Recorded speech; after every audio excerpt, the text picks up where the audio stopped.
Hello hi. तो कैसे हैं आप लोग? आशा करते हैं आप लोग बहुत अच्छे होंगे और आपका एक नए वीडियो में फिर से स्वागत है।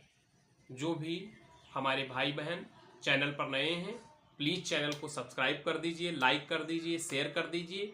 और आज जो वीडियो का टॉपिक है वो है कि how to make short notes of physics को कैसे टैकल करें।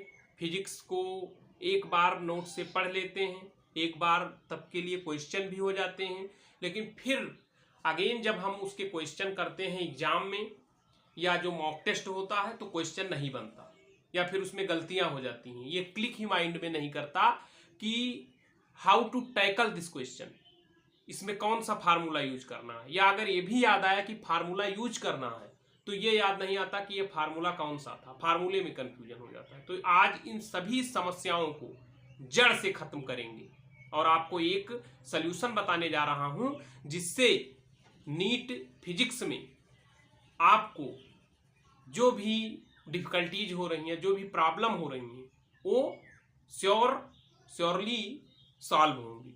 तो सबसे पहले आइए डिस्कस करते हैं कि फिजिक्स, नीट की जो फिजिक्स है उसको कैसे हैंडल किया जाए। सबसे बड़ा क्वेश्चन ये। फर्स्ट ऑफ ऑल जो भी ड्रॉपर हैं या फ्रेशर हैं तो फिजिक्स को टैकल करने के लिए फर्स्ट ऑफ ऑल हमको क्या करना है, किसी भी जो बेसिक चैप्टर्स हैं जैसे बेसिक मैथ है, एनएलएम है, वेक्टर है, इन सभी चैप्टर्स को का कॉन्सेप्ट जो है क्लियर करना है।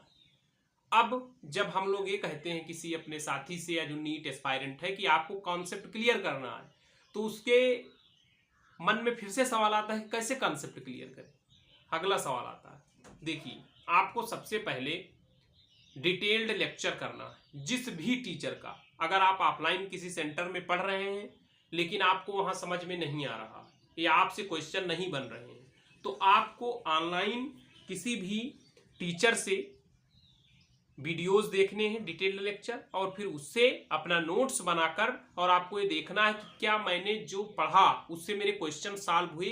अगर आपके जिस चैप्टर को आपने पढ़ा उसके क्वेश्चंस आपको आपके सॉल्व हो रहे हैं, यानी इसका मीनिंग ये है कि वो टीचर अच्छा है, उसने सारे टॉपिक्स को टच किया है और आपको समझ आया है। लेकिन अगर आपसे क्वेश्चन सॉल्व नहीं हो रहे हैं तो इसका मीनिंग डायरेक्टली यही निकलेगा कि आपको समझ में नहीं आया या वो जो टीचर था वो आपको समझाने में सक्सेसफुल नहीं रहा। तो आपको टीचर चेंज कर देना। जिस भी टीचर से आपको समझ में आता है, जिस भी टीचर से आपकी फ्रीक्वेंसी मैच करती है उस टीचर से आपको पढ़ना है। नोट्स बनाने के बाद उसको आपको रिवाइज करना है, उसके सारे क्वेश्चंस लगाने हैं, उसके सारे PYQs करने हैं। उसके बाद आपको क्या करना है, जब आपको किसी भी एक चैप्टर पर आपका सारा कॉन्सेप्ट क्लियर हो जाए और उसके क्वेश्चंस आप लगा लें, फिर आपको क्या करना है कि उसमें से जो चीजें आप भूल रहे हैं या जो मेन चीजें हैं PYQ में जिनसे बार बार क्वेश्चन आ रहे हैं, उन सभी चीजों को वहां से आपको उठाकर 1.5-2 पेज, 1 से 2 पेज या 3 पेज भी मैक्सिमम 3 पेज तक आपको उसको समेटना है, जिससे कि अगली 1 वीक के बाद, अगले 1-2 वीक 3 वीक के बाद आप उसे रिवाइज कर पाए। क्योंकि जितना टाइम मान लीजिए आपने 5 दिन एक चैप्टर के लिए दिया, अब अगर आप फिर 5 दिन उस चैप्टर के लिए दे रहे हैं तो जो आपने 5 दिन दिया था ये आपका वेस्ट गया। क्योंकि जब किसी चैप्टर को हम पहली बार पढ़ते हैं तो उसमें 5 दिन दिया, तो अगली बार जब पढ़े तो 1 दिन में वो हो जाना चाहिए। फिर अगली बार पढ़े तो 3-4 घंटे में होना चाहिए। फिर अगली बार पढ़े तो केवल शॉर्ट नोट्स देख लिया, उसके PYQ 10-15 कर लिए, हो जाना चाहिए। इस तरह की अगर स्ट्रेटजी हम बनाकर चलेंगे तभी फिजिक्स को हम टैकल कर सकते हैं, हैंडल कर सकते हैं।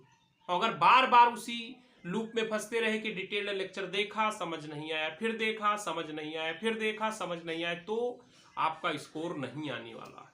तो आपने जो मैं बता रहा था, आपने लेक्चर देख लिया, PYQ कर लिए, फिर आपको क्या करना है कि आपको शॉर्ट नोट्स बनाने हैं। जैसे शॉर्ट नोट्स मान लीजिए कि मैं आपको दिखा रहा हूं, जैसे मैं फिजिकल केमिस्ट्री का आपको दिखा रहा हूं, फिजिक्स के भी यहाँ जहां मैं हूं वहां प्रेजेंट नहीं है। जैसे देखिए इस तरह का शॉर्ट नोट्स, ये 1 पेज, 2 पेज, 3 पेज।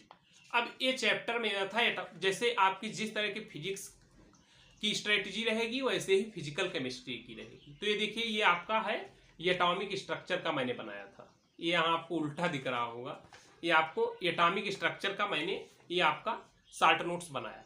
ये एटॉमिक स्ट्रक्चर का शॉर्ट नोट्स है, इसको मैंने 3 पेज में समेट दिया। अब जो भी आप जो लोग पढ़ रहे हैं उन्हें पता होगा कि एटॉमिक स्ट्रक्चर में कितने सारे फार्मूलाज हैं। उन सभी फार्मूले को मैंने इस एक 3 पेज के इसमें समेट दिया। अब इन 3 पेज में जब समेटा मैंने, तो मैं क्या करूंगा, जब मुझे रिवाइज करना होगा संडे को या सैटरडे को मैं रिवाइज करूंगा, तो मैं इसी से अपना रिवीजन कर लूंगा। और इन 3 पेज से रिवीजन करने के बाद सीधा मैं क्वेश्चन प्रैक्टिस पर जाऊंगा। अब मेरा वो 4, 5, 6 घंटे डिटेल्ड लेक्चर और उसमें 1 शॉट में नहीं लगेगा। अब ये जो 3 पेज हैं, ये मेरा उस 3-4 दिन की जो मैंने मेहनत की थी, उस मेहनत का ये फल आपको मिला है।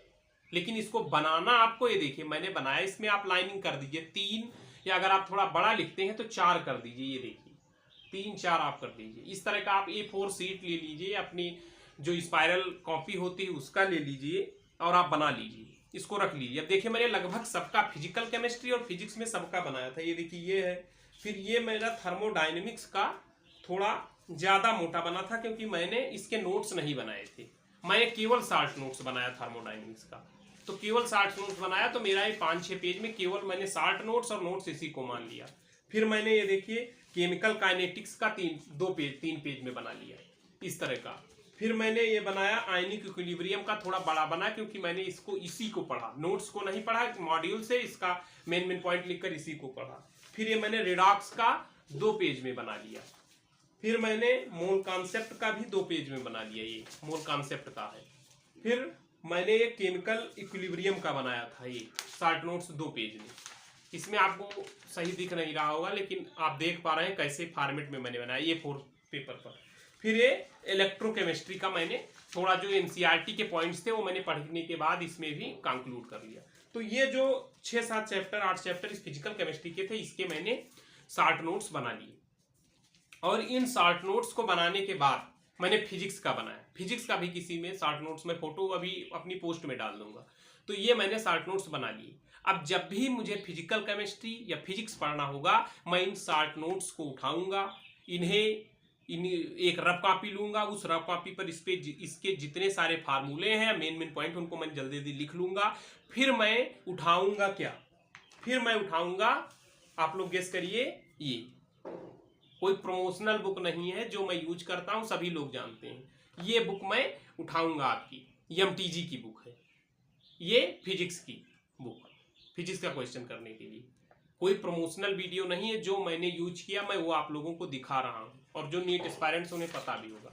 मैं उठाऊंगा यहाँ से और ये सीधे जैसे यहाँ आया। अभी देखिए यूनिट्स एंड मेजरमेंट का, ये यूनिट्स एंड मेजरमेंट का ये है। अब इसमें जितने भी, इसमें बहुत पुराने PIQ, आपको जो रेलेवेंट ना लगे वो आप छोड़ सकते हैं, लेकिन करना पूरा है। कहीं पिछला प्रीवियस ईयर भी उठा लेता है। ये सारा मैंने इस बुक से मैं PIQ करूंगा, और जो कुछ मुझे इसमें ऐड करना होगा, जैसे 1-2 पेज मैंने इसमें ऐड कर दिया था, वो सब आप इसमें ऐड भी कर सकते हैं, और इस बुक को मैं करूंगा।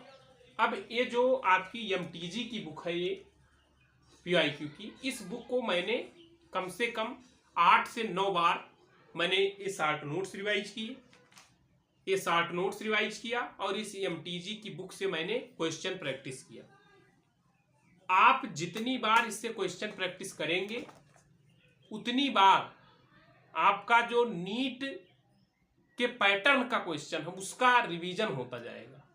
तो यानी आपको फिजिक्स और फिजिकल केमिस्ट्री की जो सुपर डुपर स्ट्रेटजी है वो है, आपको शॉर्ट नोट्स बनाना है, फिर शॉर्ट नोट्स को रिवाइज करते रहना है, और उसकी आप किसी भी MTG के ले लीजिए, अरिहंत की आती होगी उसकी ले लीजिए, उससे आप बार बार क्वेश्चन प्रैक्टिस, यानी PIQ पर मेन फोकस आपका रहना चाहिए। इतना हो जाने के बाद आपको टाइम मिले तो आप किसी दूसरी बुक पर भी जा सकते हैं। ये मैंने आपको बताया। और नोट्स तो आप लोग बनाते ही हैं, उस तरह नोट्स को भी आपको रिवाइज करते रहना है। तो ये 3 चीजें आपकी मेन इंपॉर्टेंट। फिर मॉड्यूल आपने जब डिटेल्ड लेक्चर किया था, आपने मॉड्यूल कर लिया था। ये आप बार बार शॉर्ट नोट्स और PIQ आप करते रहेंगे तो श्योर शॉट मैं कह रहा हूं कि आप 140, 150, 160 प्लस मार्क्स नीट में लाएंगे। तो तब तक के लिए थैंक्स फॉर वॉचिंग। मिलते हैं अगले वीडियो में और चैनल को सब्सक्राइब कर दीजिए, लाइक कर दीजिए। Bye bye.